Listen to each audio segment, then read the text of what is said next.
so much. Women, we have purpose. When God created Adam first, he was doing his thing with Adam, but I'm gonna say he forgot some stuff when he created Adam. He said, you know what, hold up. You need a woman. You need something. And he put him to sleep and he created the woman. So when I think of God creating a woman, when the woman opened her eyes, the first person she saw was God. That was the first person. That's how close we are to God, how I see it as we were so important. The world needed us to create. How else was the world going to create all these different people? Without the woman, we are creators. We can create anything that we choose to create, especially babies. That's how the world continues to go on. We create. But not only create that, all these businesses and all these wonderful things. So I just want to say that first, because it really was on my mind. But I'm going to take y'all on a journey with me through this book cover. This is my favorite book cover. It really does something to my life. When I say my life, I mean my existence. 17 years ago, I was diagnosed with HIV. I actually was living here in the 33 building. It's so weird because a lot of these people I'm seeing like, I know her. But y'all probably don't remember me because I always had my head down. I always had my head down, or I was sad. I always had on a work uniform. I was much bigger than this. I was sad. I was depressed. I was suicidal. I was going through so many different things.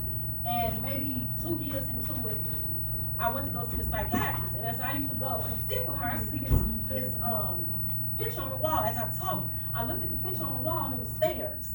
It was stairs, and I said one day, I want my life to end up like that. And when you get to the top, it's just the pavement stops. So I had created this book cover because this is how my life was. I was down, I was sad, I was depressed, I was going through so many things. I'm gonna call it pain, purpose, and promotion is what I'm gonna call it. I was in so much pain, I was sad, I was depressed, I was suicidal. I really wasn't a good mother. I really wasn't a good person. People may say I was being a good mother, but I was emotionally detached from my kids, from my friends, from my family, everything. Because for some reason, I thought the person that gave me HIV was supposed to save me. I didn't have any health issues. I went to the doctor, I took my medicine. It's called undetectable, meaning that I can't transmit the virus to nobody else because it's not a lot in my body. So I've been undetectable 17 years, and I continue to have kids. Kept having kids. I have 3 kids, 17. I forgot how old these kids are. So I have 4 kids, but I always forget my son for some reason. It's weird. Well, my son is 23. I had already had him. So I have a 17-year-old, a 15-year-old, and a 9-year-old. I continue to have kids. I was living in that building. I was sad. I was working. You know, sometimes you think people work doubles because they're trying to get money. I didn't need no money. I lived here. I had 2 cars, had a bank account. What did I need all that money for, right? I was covering up my pain. I was covering up my sadness. I didn't want people to see HIV when they saw me. I wanted them to see, oh, she can get money. You know what I'm saying? She's a go-getter. She's a hustler. Now, baby, I'm sad. I don't want to be home. I want to be at work because that was my scapegoat from what I was going through. So eventually, kept getting up, going up to the top, and I said, you know what? I have to leave here. I wanted to leave here, and I moved to West. I don't know why I'm nervous, y'all. What am I stuttering? I'm stuttering, so I do this so much. It's weird. It's weird to me because this is where I started at. This is what all this started at. So for me to be here, it's like, yeah, my spirit is jumping because God has promoted me. I went so far from here. So I'm taking y'all through this journey. I'm going through it right now. And it's like, God is real. Like, literally, God is real. He told me in that building, I lived on 503. He said, your pain and everything you're going through is not for nothing.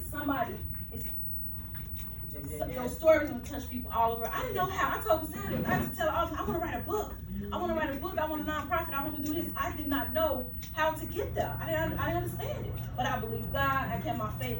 And I said, you know what, I'm going to leave here. I moved out there and I just got deep in the word. And I learned that I was being abused. A lot of times we be in relationships for so long that we don't understand that we are being abused. You think because there's nobody beating your head in every day that you're not being abused. Cheating is abuse. It's emotional abuse, period. And a lot of times we go through it and we just, oh, he come home. Oh, he been talking to somebody. Oh, this been going on. It been going on. Whatever. He gonna do him and I'm gonna do me. Because I went through that. Because Sam's like, baby, you don't want to do that. I'm like, no, he outside. I'm going too. I went through that. I even went through, to be totally honest, I slept with people and didn't tell them twice. I'm not exempt from none of the stuff that other people go through that's positive. I done did it. That's why I'm a firm believer in what I do right now. I'm like, I ain't into none of that no more. I will tell anybody, yeah, I'm HIV positive. So God tell me that. But anyway, so when I left, I heard God's voice clear. You either stay and be a part of my wrath, or you leave and live the life I want you to live. So I knew I had purpose. I knew I was a queen, but I didn't know how to get there. I didn't know how, and I didn't love myself. How you can't do nothing if you don't love yourself. I don't care. You can work, you can have money, you can, all that can be going on with your life. But if you don't truly love yourself and respect yourself, you're not gonna get to your God's given purpose. It's a difference. It's a purpose, and then it's a God's given purpose. So once I left him, I started to like lose everything. In a sense, like losing everything. I lost my house, I lost my car. Thank God for my auntie that she helped me get on the car. I was losing everything. Like, why am I losing everything? I took my kids out of the abusive relationship. Why am I losing everything? Because God wanted me to see him and not that job, working doubles. And I'm telling y'all, it was crazy. I just felt like I could buy 6 of those. I could buy 12 of those. I got this money. I got this. But God, that's not what God wanted for my life. He wanted me to see him. How is it I have 3 kids? I have 4 kids. 3 that came out of me, and I'm still here. My kids are negative. How is that? It's purpose in all of this. So then I started doing this I got on this self-love thing. I started to find myself. What do I like? I'm 21. This was like 4 years ago. I'm 40 now, but 4 or 5 years ago, I'm 35. How did I not know what I like to eat? What did I like to wear? What I like to do? I love flowers. I didn't even know. I didn't know none of this because I was so sad and depressed and going through thinking that he can save me. So when I started to come into myself, okay, I like this. I like to do this. I like to do this. I'm finna write that book. I'm finna do that. I went on YouTube. I call it YouTube University. I ain't go through all that everybody else do. I went to YouTube University and I taught myself how to write a book, and I published that first book. I'm like, wait a minute. I published a book. Let me do another one. I just kept doing it. And people started inboxing me. I've been positive for 5 years. I've been positive for 6 years. I think my son this, my son that. So I'm like, hold on, let me become a life coach. Hold on, let me, no. So then I started doing the life coach. Then I started doing the YouTube. All that. Now this is why I say promotion. Promotions come from God. It can come from man if you allow it to, because but that can be knocked down. So when God began to promote me, I'm like, oh, okay, let me go and do this. Let me start this nonprofit. I didn't know how to do that either, but I taught myself. Went on YouTube University again. And I continue to do that. And that right now, where I'm at today is I'm life coaching. I'm helping other people. I'm having events. Cassandra came to my event. I'm publishing books now. I actually started a publishing company, helping other people give their testimony. I'm starting this nonprofit, trying to get the word out about awareness.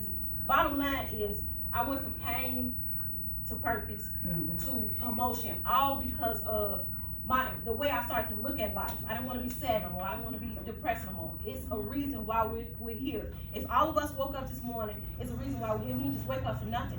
It's purpose in everything you do. It's no strange happiness. It's purpose in everything. And I just found my purpose. And I feel like God elevated me in that purpose. So now that I know what my purpose is, now I have to help people. It's no longer you have to sit down and be quiet.